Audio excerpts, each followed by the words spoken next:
The mace and spear have completely broken Minecraft PvP, but if you think mastering them just means jumping off a really high block, then you're doing it wrong. And if your PvP looks anything like this, then all you're doing is getting blocked, countered, and comboed right back into the ground. So that's exactly why, today, we are going to overhaul how you fight. I'll be walking you through the exact mechanics the best players use to dominate, like from attribute swapping and take lockouts, all the way to spear mace combos that make you literally impossible to escape. So, nevertheless, let's get into it. But before you start dropping on full netherite players, you need the right setup. And if you jump into these fights blind, you've made a massive mistake. So first, hit F3 and B to turn your hitboxes on, and leave them on. And with hitboxes, when someone is flying at blazing speeds on an elytra, tracking their character model becomes effortless. Plus, to take it a step further, pair this with a combat hitboxes mod, so they're highlighted the second they're in range. But here's something that most players skip entirely: lowering your tick rate to learn new combos. Minecraft runs at 20 ticks per second, meaning you literally only have 1/20th of a second per tick. So, when you're trying to learn insane combos, like sun slamming, practicing at full speeds is frustrating at first. Therefore, lower your game's tick rate, so you can practice the individual mechanics meticulously. This helps you lock in the muscle memory, and once you're proficient at it, you can dial it back up to normal speed. Now, with your setup actually optimized, let's get into the first deadly weapon, the mace. By now, everyone knows this weapon is capable of doing an insane amount of damage with a single hit. But if all you're doing is just towering up and jumping, a decent player is literally just going to walk out of the way. So, in order to actually dominate, you have to be smarter, and it all starts with picking the right enchantment. So, for the mace enchants, you have Breach and Density. Breach essentially ignores 60% of your opponent's armor protection, while on the other hand, Density allows you to deal more damage for each block fallen. Therefore, if you're dropping from more than 7 blocks high, use Density to deal more damage. However, if you're fighting anything below 7 blocks, use Breach to hit your opponent. This allows you to deal way more damage without actually needing a massive height advantage. But even with the right enchants, a standard wind charge isn't going to cut it. So, you need to boost your wind charges. Hence, instead of just storing the wind charge at your feet, look down and fire the wind charge as you hit your spacebar at the exact same time, so your jump momentum stacks perfectly with a blast, launching you higher to deal more damage to the opponent. And if you've got an elytra, you can push this even further, so equip it and start gliding. Look down, shoot the wind charge, and immediately look up. This launches you high into the sky, giving you the instant high ground for a dive bomb. Here's the thing though, height alone isn't the answer. Dropping with just a mace is actually one of the biggest mistakes you can make. The cooldown is terrible, and on shoulder drops against a geared player, you're barely going to hurt them. So, the fix to this is attribute swapping. Instead of holding your mace as you fall, hold your sharpness 5 sword, and right before you hit your target, press your mace hotkey and left click at the same exact time. Therefore, by doing this, you force the game to combine the cooldown and enchants, instantly stacking the sword's massive base damage with the mace's follow-up multipliers, all while keeping the sword's faster attack speed. That's the actual secret behind why dive bombs are broken. It's not the elytra, but with this technique, and you don't even need to be in the air to abuse this. The ground version is called breach swapping. Just like before, hold your sword, and the moment you swing, use your mace hotkey and left click together. This will apply the mace's breach enchantment directly onto your sword hit. So pair this with a crit by swinging on your way down. You will tear through your opponent's health without ever leaving the ground.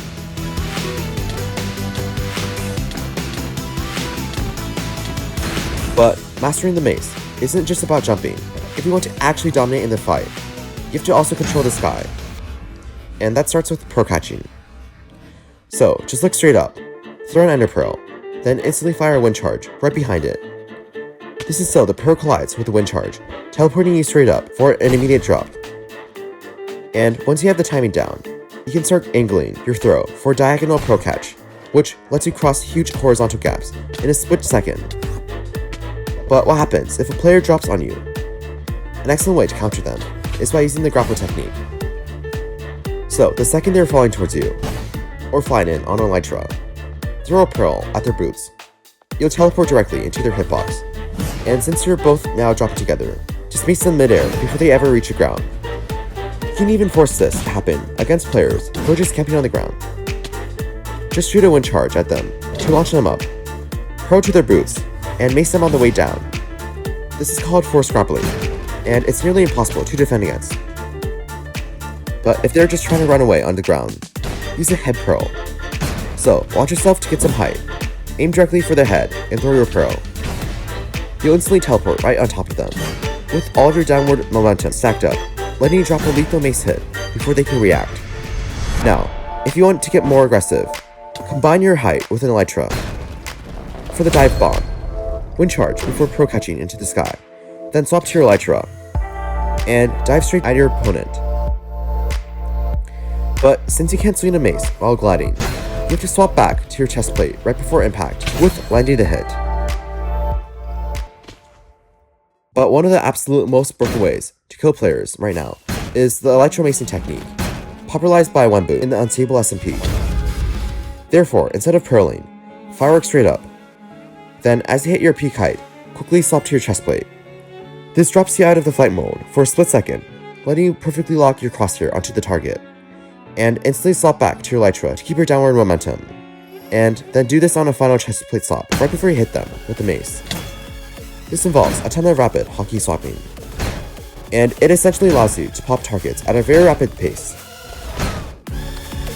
However, here's the reality. None of those other tricks matter if your opponent just holds right click with their shield. Most seasoned players will block the second they see your drop, completely blocking your hit. So, in order to fix that, you have to break the defense around their shield. And one of the easiest counters is backsiding. Minecraft's shield hitbox only covers the front, so instead of dropping directly on top of them, use your elytra to fly right past their head. And the exact moment you pass their player model, do a quick 180 turn and hit them in the back.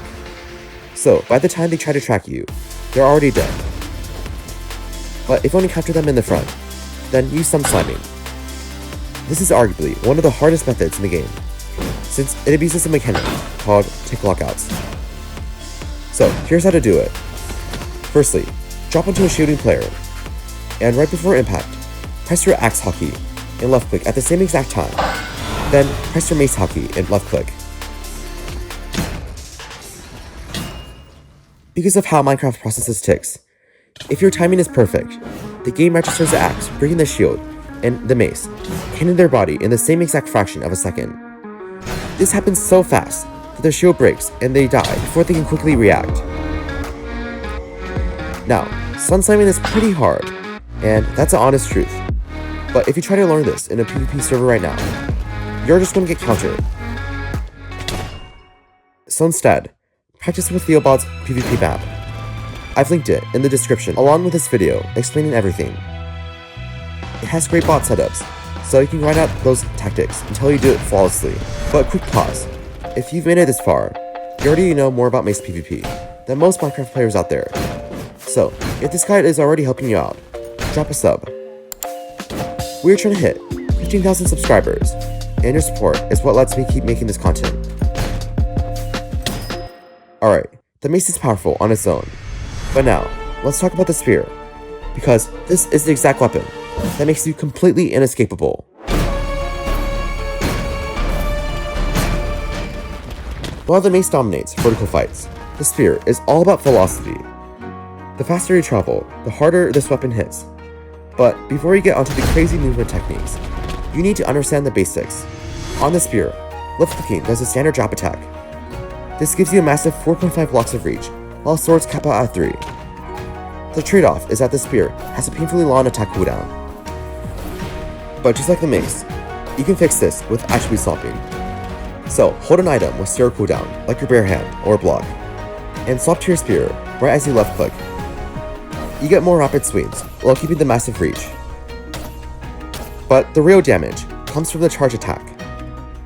If you hold right click, you charge the weapon up, and because the damage scales directly with your speed, you can pair a charged spear with a firework elytra boost, or a pro catch. You can build up so much velocity that you can literally one-shot players horizontally before they even know you're aiming at them. The problem is, waiting the long cooldown to use the spear's launch effect gets you killed in fast-paced PvP. So instead, use lunge swapping. For this, you absolutely need the Lunge 3 enchantment. So hold a low cooldown item, jump, and instantly press your spear hotkey, left click, and press spacebar, all at the exact same time. This completely bypasses the slow charge up animation and zooms you forward at insane speeds. And this movement isn't just for the ground. If you perform this lunge mid-air, it boosts your momentum forward. This means you can indefinitely fly around the map on an elytra without ever needing to use a single firework. But having a spear and a mace means absolutely nothing if you can't put them together. When you combine these two weapons, you become literally unstoppable. It starts with spear macing. Let's say you land a massive mace drop, but the enemy survives and takes a ton of knockback. Normally, in this case, they'll just run away, gapple, and reset the combo. But with combining them, it's not happening anymore. So instead of letting them heal, instantly lunge swap to dash right back into their face. You can close the gap in a fraction of a second and finish this off before they can even pull out to heal. However, what if they hold their shield? This is when you hit them with a spear stun slam, because the spear gives you that massive 4.5 blocks of reach. You can initiate a stun slam from completely outside their hit range. So, dash at them, and from a totally safe space, do the following hotkeys: spear, 2 axe, then mace. You're basically disabling their shield and deleting their health bar from so far away that they physically cannot reach back to you. And finally, we have the deadliest move in the game right now, the double totem pop. So, to pull this off, you need a mace with a windburst enchantment. Just drop from the sky, holding your spear. Because of that 4.5 block reach, you can charge attack them right before you hit the ground, instantly popping their first totem. Then, in the same exact fraction of a second, a hotkey to your mace before striking the opponent, and a windburst enchantment bounces you back up into the air, and that smash attack will instantly pop their second totem, or just kills them outright. But at this point, you aren't just a novice anymore. You're now much more experienced at PvP, with Minecraft's deadliest weapons. We're talking unblockable techniques, perfect aerial tracking, and damage output that feels unreal. And whether you're playing on a casual SMP or grinding PvP servers, these are the exact mechanics you need to turn a losing fight into an instant win. And if this guide helped you actually master the techniques, make sure to subscribe so you don't miss any future bangers. Also, a massive thank you to all of the channel members for the constant support, but I'll see you in a few weeks.